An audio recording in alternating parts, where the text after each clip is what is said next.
साक्षादन्वखया चक्षुरुन्मिलितं येन तस्मै श्रीगुरवे नमः। नमो विष्णुपादाय कृष्णपृष्ठाय भूतले श्रीमते भक्तिवेदांत स्वामी निति नामिने। नमस्ते सरस्वते देवे गौरवाणी प्रचारिणे निर्विशेषा शून्यवादी पाश्चात्य देश तारिणे। जय श्री कृष्ण चैतन्य प्रभु नित्यानंदा श्री अद्वैत गदाधर श्रीवासादि गौर भक्त वृंदा। हरे कृष्णा कृष्ण कृष्ण हरे हरे, हरे राम राम राम हरे हरे। हरे कृष्णा। ओके, मुकेश प्रभु का हैंड रेज है।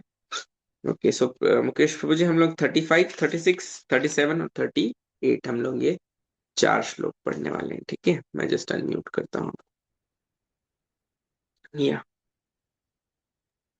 ठीक है प्रभु जी, हाँ। अनम्यूट करिए। हरे यस, कृष्ण। हरे कृष्ण। यज्ञात्वा हरे कृष्ण प्रभु। यज्ञात्वा न पुनर् पुनर्मोहमेवं यास्यसि पांडव येन भूतान्य शेषाणि द्रक्ष्यस्यात्मन्योथि मयि द्रक्ष्यस्यामन्यथो मयि। स्वरूप सिद्ध व्यक्ति से वास्तविक ज्ञान प्राप्त कर चुकने पर तुम पुनः कभी ऐसे मोह को प्राप्त नहीं होगे, क्योंकि इस ज्ञान के द्वारा तुम देख सकोगे कि सभी जीव परमात्मा के अंश स्वरूप हैं, अर्थात वे सब मेरे हैं। तात्पर्य: स्वरूप सिद्ध व्यक्ति से ज्ञान प्राप्त होने का परिणाम यह होता है कि यह पता चल जाता है कि सारे जीव भगवान श्री कृष्ण के भिन्न अंश हैं। कृष्ण से पृथक अस्तित्व का भाव माया माँ नहीं, यह कहलाती है। कुछ लोग सोचते हैं कि हमें कृष्ण से क्या लेना देना है, वे तो केवल महान ऐतिहासिक ऐतिहासिक पुरुष हैं और पर ब्रह्म तो निराकार है। वस्तुतः जैसा कि भगवत गीता में कहा गया है कि यह निराकार ब्रह्म कृष्ण का व्यक्तिगत तेज है। कृष्ण भगवान के रूप में प्रत्येक वस्तु के कारण है। ब्रह्म संहिता में स्पष्ट कहा गया है कि कृष्ण श्री भगवान है और सभी कारणों के कारण है। यहाँ तक कि लाखों अवतार उनके विभिन्न विस्तार ही हैं। इसी प्रकार सारे जीव भी कृष्ण के अंश हैं। मायावादियों की यह मिथ्या धारणा है कि कृष्ण अपने अनेक अंशों में अपने निजी पृथक अस्तित्व को मिटा देते हैं। यह विचार सर्वथा भौतिक है। भौतिक जगत में हमारा अनुभव है कि यदि किसी वस्तु का विखंडन किया जाए तो उसका मूल स्वरूप नष्ट हो जाता है, किंतु मायावादी यह नहीं समझ पाते कि परम का अर्थ है कि एक और एक मिलकर एक ही होता है और एक में से एक घटाने पर भी एक ही बचता है। पर ब्रह्म का यही स्वरूप है। ब्रह्म विद्या का पर्याप्त ज्ञान न होने के कारण हम माया से आवृत हैं, इसलिए हम अपने को कृष्ण से पृथक सोचते हैं। यद्यपि हम कृष्ण के भिन्न अंश हैं, किंतु तो भी हम उनसे भिन्न नहीं हैं। जीवों का शारीरिक अंतर माया है अथवा वास्तविक सत्य नहीं है। हम सभी कृष्ण को प्रसन्न करने के निमित्त हैं। केवल माया के कारण ही अर्जुन ने सोचा कि उसके स्वजनों से उसका क्षणिक शारीरिक संबंध कृष्ण के शाश्वत आध्यात्मिक संबंधों से अधिक महत्वपूर्ण है। गीता का संपूर्ण उपदेश इसी ओर लक्षित है कि कृष्ण का नित्य दास होने के कारण जीव उनसे पृथक नहीं हो सकता।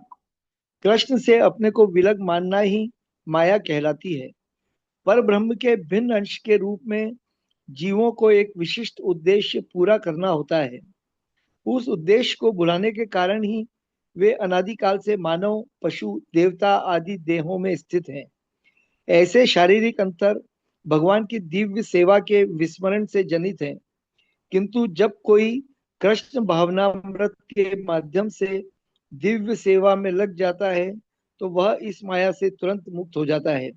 ऐसा ज्ञान केवल प्रामाणिक गुरु से ही प्राप्त हो सकता है और इस तरह वह इस भ्रम को दूर कर सकता है कि जीव कृष्ण के तुल्य हैं। पूर्ण ज्ञान तो यह है कि परमात्मा कृष्ण समस्त जीवों के परम आश्रय हैं और इस आश्रय को त्याग देने पर जीव माया द्वारा मोहित होते हैं, क्योंकि वे अपना अस्तित्व पृथक समझते हैं। इस तरह विभिन्न भौतिक पहचानों के मानदंडों के अंदर अंतर्गत वे कृष्ण को भूल जाते हैं। किंतु जब ऐसे मोहग्रस्त जीव कृष्ण भावनामृत में स्थित होते हैं तो यह समझा जाता है कि वे मुक्ति पथ पर हैं, जिसकी पुष्टि भागवत में 2.10.6 में की गई है। मुक्तिर्वित्वान्य यथा रूपम स्वरूपेण व्यवस्थिति ही। मुक्ति का अर्थ है कृष्ण के नित्य दास के रूप में कृष्ण भावनामृत में अपनी स्वाभाविक स्थिति पर होना। अपि चेदसि पापेभ्यः सर्वेभ्यः पाप कृतमः सर्वं ज्ञानप्लवनेव व्रजिनम संतरिष्यसि। यदि तुम समस्त पापियों में भी सर्वाधिक पापी समझा जाए तो भी तुम दिव्य ज्ञान रूपी नाव में स्थित होकर दुख सागर को पार करने में समर्थ होगे। तात्पर्य, श्री कृष्ण के संबंध में अपनी स्वाभाविक स्थिति का सही सही ज्ञान इतना उत्तम होता है कि अज्ञान सागर में चलने वाले जीवन संघर्ष से मनुष्य तुरंत तुरंत ही ऊपर उठ सकता है। यह भौतिक जगत कभी कभी अज्ञान सागर मान लिया जाता है तो कभी जलता हुआ मंगल। सागर में कोई कितना ही कुशल तैराक क्यों न हो, जीवन संघर्ष अत्यंत कठिन है। यदि कोई संघर्षरत तैरने वाले को आगे बढ़कर समुद्र से निकाल लेता है तो वह सबसे बड़ा रक्षक है। भगवान से पूर्ण ज्ञान मुक्ति का पथ है। कृष्ण भावनामृत की नाव अत्यंत सुगम है, किंतु उसी के साथ साथ अत्यंत उदात्त भी। यथे धांसी समिद्धो ग्रीभस्म सात्कुरुते अर्जुन ज्ञानाग्रही सर्वकर्माणि भस्मासात् कुरुते तथा। जैसे प्रज्वलित अग्नि ईंधन को भस्म कर देती है, उसी तरह हे अर्जुन, ज्ञान रूपी अग्नि भौतिक कर्मों के समस्त फलों को जला डालती है। आत्मा तथा परमात्मा संबंधी पूर्ण ज्ञान तथा उनके संबंध की तुलना यहाँ अग्नि से की गई है। यह अग्नि न केवल समस्त पाप कर्मों के फलों को जला देती है, अपितु पुण्य कर्म के फलों को भी भस्मसात करने वाली है। कर्म फल की कोई कई अवस्थाएं हैं, शुभारंभ, बीज, संचित आदि। किंतु जीव को स्वरूप का ज्ञान होने पर सब कुछ भस्म हो जाता है, चाहे वह पूर्ववर्ती हो या परवर्ती। वेदों में बृहदारण्यक उपनिषद 4.4.22 में कहा गया है, उभय उहे वैशे एते तरत्यमृतः साधु साधुनी। मनुष्य पाप तथा पुण्य दोनों ही प्रकार के कर्म फलों को जीत लेता है। नहीं ज्ञानेन सदृशम पवित्र मिह विद्यते तत्स्वयं योग संसिद्ध काल काले नात्मनि विन्दति। इस संसार में दिव्य ज्ञान के समान कुछ भी उदात्त तथा शुद्ध नहीं है। ऐसा ज्ञान समस्त योग का परिपक्व फल है। जो व्यक्ति भक्ति में सिद्ध हो जाता है वह यथा समय अपने अंतर में इस ज्ञान का आस्वादन करता है। तात्पर्य, जब हम दिव्य ज्ञान की बात करते हैं तो हमारा प्रयोजन आध्यात्मिक ज्ञान से होता है। निसंदेह दिव्य ज्ञान के समान कुछ भी उदात्त तथा शुद्ध नहीं है। अज्ञान ही हमारे बंधन का कारण है और ज्ञान हमारी मुक्ति का। यह ज्ञान भक्ति का परिपक्व फल है। जब कोई दिव्य ज्ञान की अवस्था प्राप्त कर लेता है तो उसे अन्यत्र शांति खोजने की आवश्यकता नहीं रहती, क्योंकि वह मन ही मन शांति का आनंद लेता रहता है। दूसरे शब्दों में ज्ञान तथा शांति का पर्यवसान कृष्ण भावनामृत होता है। भगवत गीता के संदेश की यही चरम परिणति है। हरे हरे कृष्णा प्रभु। Krishna. Thank you so much Mukesh प्रभु जी, बहुत अच्छे से पढ़ा आपने।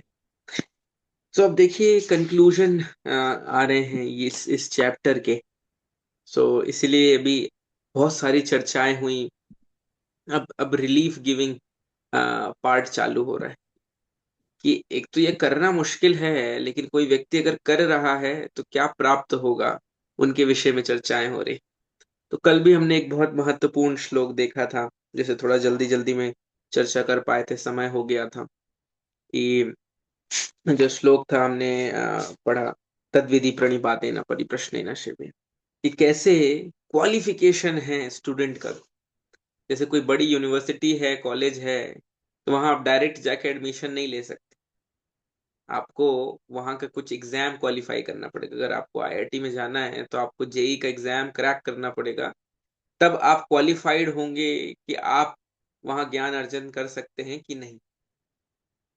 अभी गुरु का टेस्टिंग नहीं चल रहा, अभी स्टूडेंट्स का ही टेस्टिंग चल रहा है। अगर उस पार्ट में पढ़ना है तो वो क्या क्या टेस्टिंग, क्या क्या पॉइंट्स हैं, व्यक्ति को विनीत भाव से, ह्यूमिलिटी के साथ, ऐसा नहीं रहे कि वो अपने अहंकार में गुरु को अप्रोच करे।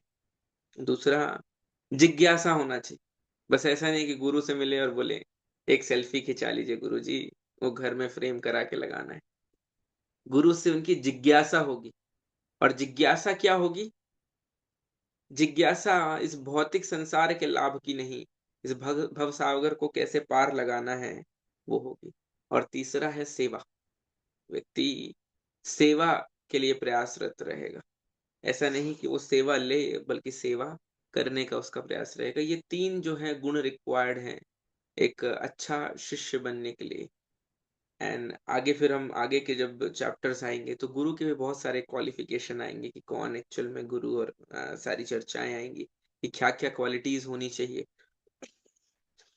सो माना कि बहुत सी ऐसी मूवीज हैं, पीके और ओ माय गॉड 1 2, ये सारी जो मूवी है, ये ये क्या रिप्रेजेंट करती है, क्या बताती है कि भाई भगवान का जो आपके साथ संबंध है उसके लिए आपको गुरु की आवश्यकता नहीं। आप डायरेक्ट भी उन्हें अप्रोच कर सकते हैं। जो सिस्टम को भगवान स्वयं ब्रेक नहीं करते, क्यों नहीं ब्रेक कर सकते? ऐसा नहीं कि भगवान और जीव का संबंध जो है वो डिपेंडेंट है, वो तो हमेशा शाश्वत संबंध है, वो कभी भी हटने वाला नहीं है। लेकिन क्योंकि हम बद्ध अवस्था में हैं, वो बद्ध अवस्था से निकलने के लिए हमें आवश्यक, इतने बड़े बड़े क्रिकेटर्स होते हैं, सचिन तेंदुलकर, विराट कोहली, एमएस धोनी, इन सबके कोच होते हैं। अब भला इनको क्या सिखाएगा कोई कोच? अगर कोई देखने के लिए बोले विराट कोहली को क्या सिखाएगा, अगर वो कोच विराट कोहली से अच्छा सीख लेते, मतलब क्रिकेट खेल रहे होते, तो उनका नाम होता है। सो कोच का पर्पस कुछ अलग है। दो तरीके के लोग हमारे जीवन में होते हैं। एक क्रिटिक होते हैं। क्रिटिक का मतलब क्या होता है? वो सिर्फ हमारी गलतियां निकालना चाहते हैं और हमारी गलतियां निकाल के हमारी आलोचना करना चाहते हैं। और दूसरे कोच होते हैं, वो हमारी गलती हमें निकाल के और बताते हैं ताकि हम उसमें सुधार कर सकें और हमारे सुधार करने में मदद करते हैं। तो कोच जो है उसका उद्देश्य आपकी गलतियां निकाल के आपको नीचा दिखाना नहीं है, बल्कि आपको और ऊपर उठाना है।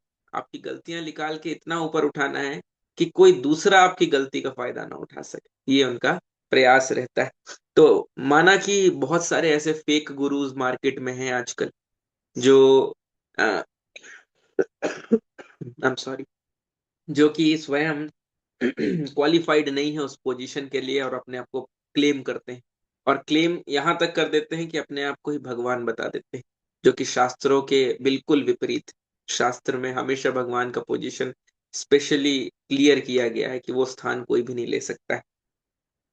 तो कैसे फिर हम फंक्शनैलिटी में कैसे लाएं फिर इस चीज को कि हाँ भाई बहुत सारे खराब लोग हैं? सिमिलर वे में, जैसे बहुत सारे डॉक्टर खराब हैं, कुछ ऐसे भी डॉक्टर हैं, आप जाएंगे पैर का ऑपरेशन कराने और आपकी किडनी निकाल लेंगे, और आप जब एनेस्थीसिया से बाहर आए तो सोचे यार ऑपरेशन तो घुटने का था, ये किडनी क्यों खाली खाली लग रही। तो ऐसे भी बहुत सारे लोग हैं जो बहुत सारी ऐसी चीजें करते हैं। तो क्या व्यक्ति डॉक्टर के पास जाना बंद कर देता है? नहीं। व्यक्ति देखता है कि हाँ सही डॉक्टर कौन है, अच्छा डॉक्टर कौन है। तो अगर सही गुरु, उचित गुरु है, तो वो हमें भव रोग से पार कराने के लिए प्रयासरत रहेंगे। वो हमें भौतिक संसार में और बड़ा महल बनाने की प्रेरणा नहीं देंगे। वो यही कहेंगे हमें कि भाई इस भव सागर से बाहर हमें निकलना है। अब एक बहुत इंपॉर्टेंट शब्द यहाँ आया है, अंश रूप कहा जा रहा है कि अंश रूप, जो हमने फर्स्ट श्लोक 35 ही पढ़ा कि क्योंकि इस ज्ञान के द्वारा तुम देख सकोगे कि सभी जीव परमात्मा के अंश स्वरूप हैं, अर्थात वो सब मेरे हैं। वो अंश स्वरूप का मतलब ऐसा नहीं कि कोई भगवान का हाथ है, कोई भगवान का बाल है, कोई भगवान का कान है, और ये सारे लोगों को जब मिला दो तब एक कोई पर्सनैलिटी बनती है भगवान। नहीं, माता पिता भी बच्चों को क्या बोलते हैं कि अरे ये तो मेरा कलेजा का टुकड़ा है। अगर बेटा और बेटी है तो क्या बोलते हैं, तुम मेरे लेफ्ट हार्ट हो और तुम मेरे राइट हार्ट। तो क्या सही में कलेजा निकाल देते हैं क्या बाहर कि हाँ ये लड़का है और ये लड़की? नहीं, वो कहने के लिए, वो बताने के लिए कि कितना प्रेम करते हैं, ये उदाहरण लेके और बोला जाता है। तो part and parcel of Krishna मतलब हमारी उत्पत्ति भगवान से हुई है। और तटस्थ शक्ति, तटस्थ शक्ति मतलब जो तट पे रहती, या तो माया को चुन सकती है या तो भगवान को चुन सकती है। और माया का भी डेफिनेशन शिला प्रभुपाद ने दिया। माया मतलब दैट विच इज नॉट। माँ और या, माँ मतलब नहीं और या मतलब या। तो जो नहीं है, एक्चुअल में एग्जिस्ट नहीं करता। सॉरी।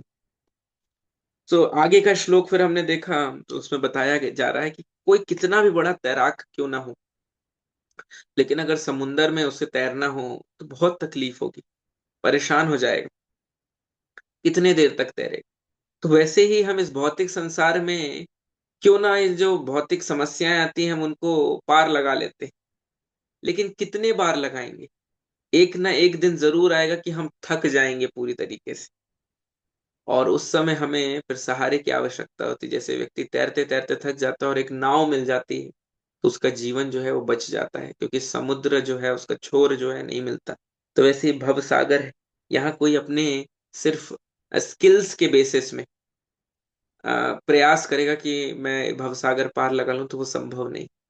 लेकिन अगर भगवान के श्री चरणों का आश्रय ले, तो क्या बताया जाता है, गाय के खुर के बराबर ये पूरा भौतिक संसार हो जाता है, किसी के लिए भी पार करना बहुत आसान हो जाता है। फिर आगे हमने जो श्लोक देखा, उसने बताया कि कैसे इसका पालन करने से सारे पाप पुण्य सब कुछ जो है वो खत्म हो जाता है, और वही जो है हमें संसार में अटकाए रखा और भटकाए रखा। और भले भौतिक विद्या कितनी भी हो, 38th में जो हमने देखा कि कितनी भी भौतिक विद्या क्यों ना हो, लेकिन वो असमर्थ है इस भवसागर को पार लगाने में। आध्यात्मिक ज्ञान ही चाहिए, आध्यात्मिक नॉलेज चाहिए। तो बहुत अच्छी अच्छी कुछ इसमें बातें आई, दो विषय में मुख्य हम चर्चा करेंगे। एक तो हमें ये समझना होगा कि जो आ, हमारा जो है उससे बहुत इम्पोर्टेंट है कि हम जिसके, हमारा जो है मतलब इस संसार में हमारी जितनी संपत्ति है, जो सारी चीजें हम देख रहे हैं और समझ रहे हैं, उससे बहुत ज्यादा इम्पोर्टेंट क्या है कि हम किसके हैं। और हम सब भगवान के हैं। इस संसार में आप देखेंगे लोग अनेकों अनेक चीज इकट्ठा करते हैं, और बहुत सी चीज तो उपयोगी नहीं रहती है। वो एक सेक्शन ऑफ सोसाइटी या एक स्टेटस सिंबल को प्राप्त करना चाहते हैं। फॉर एग्जाम्पल रोल्स रॉयस जो है, वो उसका एग्जीबिशन जो है दूसरी गाड़ियों के साथ नहीं लगता। उसका एग्जीबिशन लगता है जहां एरोप्लेन्स बिक रहे हैं। तो भला एरोप्लेन्स जहां बिक रहे हैं वहां कार का लगाने का क्या मतलब? वो ये लोगों को बताना चाहते हैं कि भाई जो इस लेवल के लोग हैं कि जो फ्लाइट्स खरीद रहे हैं और ये सारी चीजें खरीद रहे हैं, प्राइवेट जेट, उस कैटेगरी उस लेवल के लोगों के लिए रोल्स रॉयस है, उस लेवल का कंफर्ट, ये वो प्रदर्शित करना चाहते हैं। तो बहुत सी बार व्यक्ति ये सारी चीजों को इसलिए अपने जीवन में चाहता है कि उसे लगता है कि हाँ मुझे अपना लिया जाएगा, और उस ऐसे संघ का मैं पार्ट, एक एलीट क्लब का मैं पार्ट बन जाऊंगा। माता जी, इसकी भी बहुत सारे किटी पार्टीज होती हैं, और किटीज जो हैं वो अलग अलग लेवल के होते हैं। ये इनकम ग्रुप, ये इनकम ग्रुप और ये इनकम ग्रुप। आपको वो इनकम ग्रुप का लेवल जो है वो पार करना होता है, तभी आप उस लेवल के उससे पहुंच जाते हैं। तो एक्चुअल में चाहते क्या है, एक सर्कल का पार्ट बनना चाहते हैं, एक समूह का पार्ट बनना चाहते हैं।